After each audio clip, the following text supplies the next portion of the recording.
प्रिय विद्यार्थियों, जैसा कि इससे पूर्व चर्चा हुई थी कि एमए फाइनल में आपको 3 ग्रुप में से एक ग्रुप लेना होगा, कोई भी एक ग्रुप ए, बी, सी, और उस ग्रुप के सभी 4 अनिवार्य प्रश्न पत्र पढ़ने होंगे। आज इसी क्रम में ग्रुप ए का पहला पेपर और आपके एमए फाइनल के नाम पर आएगा यह 5वां पेपर। जैसा मैंने कहा था 4 पेपर प्रीवियस में आप पढ़ चुके हैं, तो इसका नाम पड़ जाता है 5वां पेपर। वो चाहे जिस भी ग्रुप से लेंगे, पहला पेपर होगा 5वां पेपर। तो 5वें पेपर यानी एंशिएंट इंडियन हिस्ट्री, प्राचीन भारतीय इतिहास, और जो अप टू 650 AD यानी 500 ईस्वी तक का है, उस पर अपनी चर्चा प्रारंभ करते हैं। सबसे पहले आपका चैप्टर आता है सोर्सेज। मुख्य रूप से प्राचीन भारतीय इतिहास जानने के मुख्य स्रोत या सोर्स या प्रमाण।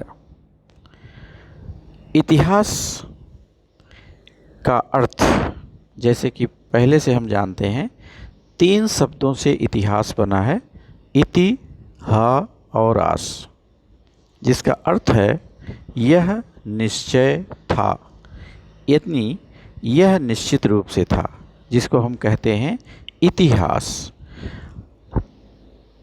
यूरोपीय हिस्ट्री में हम पहले इसको ग्रीक में हिस्टोरिका के नाम से जानते थे, उसी से हिस्ट्री बनी, और हिस्ट्री का अर्थ होता है बुनना, यानी हम बहुत सारे प्रमाणों को लेकर के इतिहास को बुनते हैं।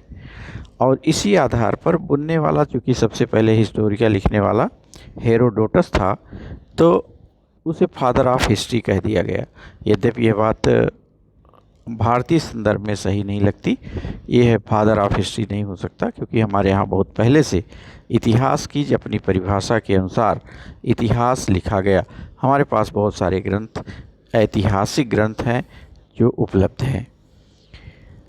इतिहास के स्रोत के लिए हम लोग पहले से कटिबद्ध रहे हैं, यानी भारतीय इतिहासकार कटिबद्ध रहा है, और इसका मूल मंत्र रहा है ना मूलम लिख्यते किंचित, ना मूलम लिख्यते किंचित, अर्थात बिना मूल या आधार या प्रमाण के हम कुछ भी नहीं लिखते या नहीं लिखना चाहिए।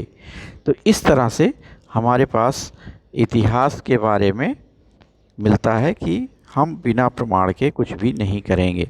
अब हम बात करते हैं प्राचीन भारत के इतिहास के जानने के साधनों के बारे में।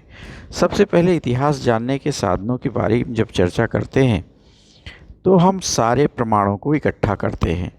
जैसे हम कोर्ट कचहरी में देखते हैं, न्यायालय में देखते हैं कि उस समय जब घटना घटित होती है, ना तो न्यायाधीश उपस्थित होता है, ना वकील उपस्थित होता है, लेकिन पक्ष और विपक्ष के वकील अपने अपने तर्क और प्रमाण ले आते हैं, और उनके आधार पर ही न्यायालय में निर्णय होता है, और वो सही निर्णय होता है। सामान्य तौर पर न्यायालय के निर्णय सत्य होते हैं। उसी तरह से प्राचीन भारत के इतिहास को जानना हो या किसी भी इतिहास को जानना हो, उस समय हम उपलब्ध नहीं हैं, हम लाखों साल पहले की बात करते हैं।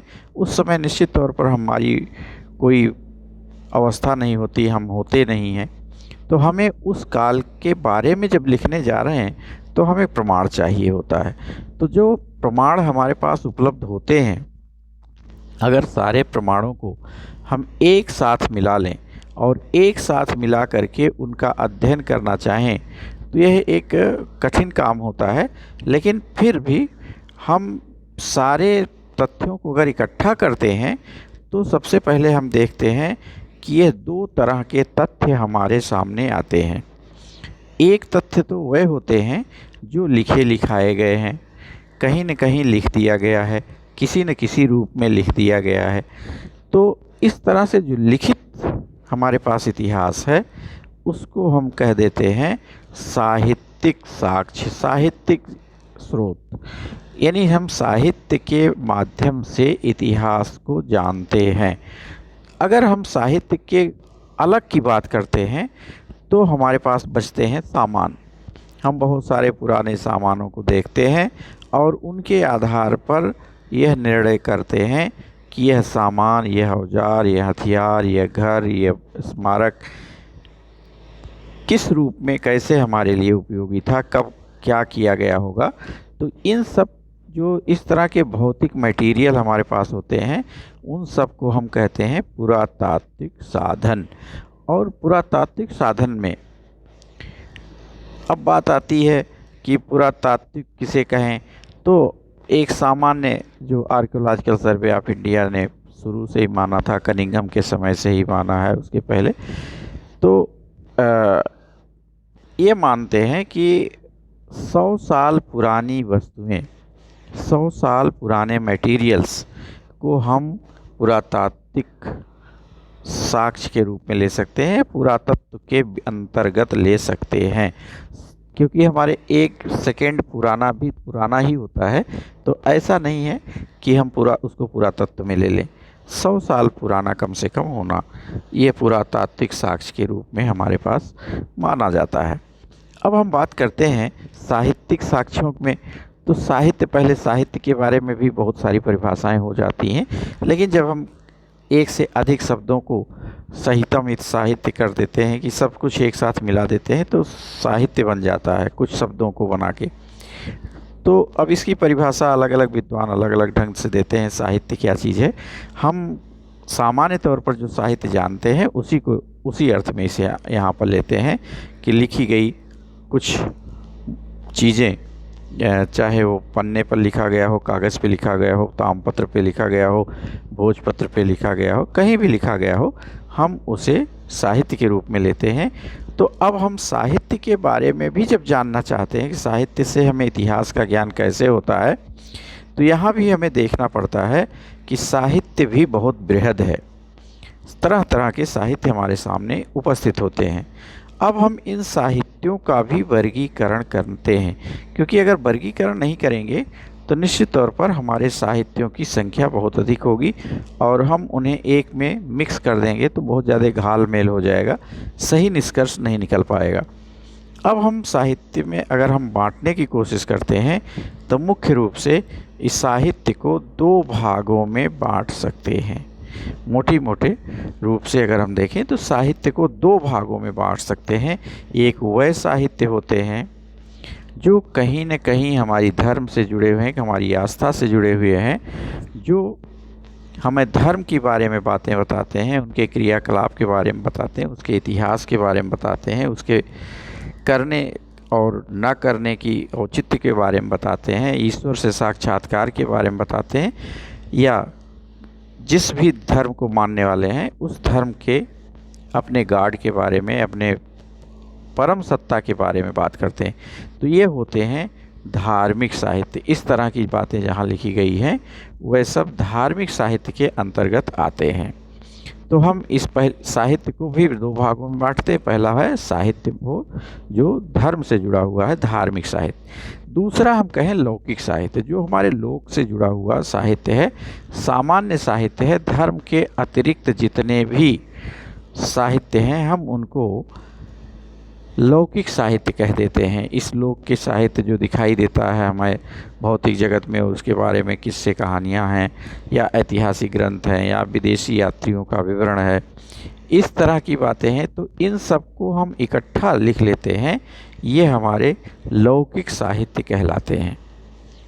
अब हम फिर आएँ बात करें धार्मिक साहित्य की, तो फिर धार्मिक साहित्य को हम कम से कम प्राचीन काल के धार्मिक साहित्यों को कम से कम 3 भागों में अवश्य बांट सकते हैं। एक वैदिक साहित्य, वेद और उससे जुड़े हुए, जिसे हम धर्म के रूप में कहें तो ब्राह्मण धर्म से संबंध साहित्य। दूसरा बौद्ध साहित्य कह सकते हैं, और तीसरा जैन साहित्य कह सकते हैं। इसके अतिरिक्त भी तरह तरह की मान्यताएं प्रचलित थी, हम उनको भी कह सकते हैं, लेकिन मुख्य रूप से धार्मिक साहित्य के अंतर्गत तीन तरह के साहित्य को लिया जा सकता है। तीन तरह के धर्मों के जुड़े हुए साहित्य को प्राचीन भारतीय इतिहास के संदर्भ में लिया जा सकता है। तो तीन हुए, वैदिक, बौद्ध, जैन। अब हम लौकिक साहित्य की बात करें तो लौकिक साहित्य का भी विवरण हम कई भागों में बांट सकते हैं, क्योंकि तरह तरह की चीज़ें हैं जो हमारे लोक से जुड़ी हुई हैं और उनसे साहित्य लिखा गया है। कुछ साहित्य ऐसे होते हैं जिनको हम सीधे कह सकते हैं कि ये ऐतिहासिक हैं, इतिहास की बातें सीधा सीधा करते हैं। कुछ साहित्य ऐसे होते हैं जो किसी विदेशी यात्री ने लिख दिया, उनका विवरण है, वह चाहे आत्मकथा के रूप में लिख दिए, अपने यात्रा वृत्तांत के रूप में लिख दिए, देखी दिखाई बातों के बारे में लिख दिए, लेकिन जो भी उनको कलेक्ट करके रखा है, इकट्ठा करके रखा, उनको हम कह सकते हैं विदेशी यात्रियों के विवरण। हमारे यहाँ एक और साहित्य लिखा जाने लगा था और एक अच्छी परंपरा बन गई थी, एक साहित्य का एक लंबा संग्रह बन गया है। वह साहित्य हैं चरित्र साहित्य। तरह तरह के राजाओं के बारे में उनके नाम लेकर के और चरित्र साहित्य लिखा गया, जैसे रामपाल भूपाल चरित, कुमार पाल चरित, इस तरह के बाद में चल कर के हम देखते हैं हर्ष चरित। इस तरह के हम कई सारे चरित्र ग्रंथों के बारे में भी जानते हैं। तो इस तरह से चरित्र ग्रंथ के रूप में भी एक वर्गीकरण किया जा सकता है। और फिर हम इसके बाद एक अलग अन्य साहित्य के रूप में ले लें। अन्य साहित्य में हम बहुत तरह के साहित्य जोड़ सकते हैं। उसमें व्याकरण के ग्रंथ भी हैं। देखने में तो लगता है कि व्याकरण ग्रंथ है, लेकिन हम जब उसको पढ़ते हैं तो कहीं न कहीं उदाहरण आ जाते हैं कि यह यज्ञ इनके समय में किया गया, इस देवता के समक्ष इस राजा ने यह यज्ञ किया। इस तरह की अनेक साहित्य आ जाते हैं। तो वह देखने में तो व्याकरण के ग्रंथ हो सकते हैं, कविता कहानी के ग्रंथ हो सकते हैं, अन्य तंत्र मंत्र की कहानियाँ भी हो सकती हैं, तंत्र मंत्र से जुड़े हुए चीज़ें होती हैं, कुछ इस तरह की चीज़ें जुड़ी होती हैं जो हम अभी तक जो विवरण दिए थे, यानी धार्मिक, लौकिक, फिर ऐतिहासिक, विदेशी यात्रियों के विवरण और चरित्र ग्रंथ के अतिरिक्त जो होते हैं, उन सब को हम इकट्ठे करके हम अन्य साहित्य के रूप में देखते हैं। तो इस तरह साहित्य का जो प्रारंभिक विवरण हमारा है वो कई भागों में बट गया। साहित्य समाज का दर्पण है, इस तरह माना भी जाता है। तो निश्चित तौर पर जब साहित्य लिखा जाता है तो वह साहित्य तत्कालीन समाज का विवरण देता ही देता है। वो किसी न किसी रूप में वह विवरण आ ही जाता है वहाँ के, चाहे उदाहरण के रूप में आ जाए, चाहे प्रसंगवश आ जाए, चाहे हम बैठ करके जिस परिवेश में साहित्य की रचना करते हैं उस परिवेश का असर आ जाता है, और उससे भी हम यह सुनिश्चित कर लेते हैं इतिहासकार के रूप में कि यह इस काल का लिखा गया ग्रंथ है, क्योंकि उस समय के अन्य विवरणों को जोड़ करके देखते हैं तो, और उन सब को इकट्ठे करके जब हम देखते हैं तब हम किसी निष्कर्ष पर पहुंच पाते हैं कि हाँ, यह साहित्य यह इस समय लिखा गया और इस विषय में लिखा गया और हमारे लिए इतिहास का यह काम करेगा। इसी तरह पुरातात्विक चीज़ों को भी हम कई भागों में बांट सकते हैं। उसमें भी हम कह सकते हैं जैसे अभिलेख है, वो हमारे लिए बहुत उपयोगी है। प्राचीन काल के सिक्के मिलते हैं, बहुत सारे सिक्के मिलते हैं, बहुत तरह के मिलते हैं, वह हमारे लिए बहुत उपयोगी हैं। हमारे स्मारक, बहुत तरह के स्मारक बनाए गए, बहुत तरह के स्मारकों का निर्माण हुआ है देश में, वह सुरक्षित हैं। तो उनसे भी हम इतिहास के बारे में बहुत सारी चीज़ें, जानकारी प्राप्त कर लेते हैं। फिर हम अन्य की बात करते हैं कि जो अभिलेख, सिक्के, स्मारक के अलावा भी बहुत सारी चीज़ें हैं जो पुरातात्विक साक्ष्य के अंतर्गत आ जाती हैं, जैसे औजार, हथियार, समाधियाँ, तरह तरह की चीज़ें, बहुत सारी चीज़ें हैं, उसमें कोई अनलिमिटेड हम बात कर सकते हैं, क्योंकि मनुष्य ने जितने भी ज़रूरतें हुई उतने तरह की भौतिक सामग्री इकट्ठा की और उनका उपयोग किया, और फिर आदमी नहीं रहा, लेकिन वो सामान आज भी सुरक्षित है। तो हम बहुत सारे सामान को देख करके, उनके पुरातात्विक चीज़ों को देख करके भी निष्कर्ष निकालते हैं। तो और फिर जब साहित्य और पुरातत्व को एक साथ जोड़ते हैं, तब हम सही निष्कर्ष पर पहुंचते हैं। तो आज यहीं पर हम चर्चा समाप्त करते हैं। अगले भाग में, भाग 2 में, हम इस पर आगे चर्चाएं करेंगे और आगे अपन इसके बारे में पढ़ेंगे। धन्यवाद।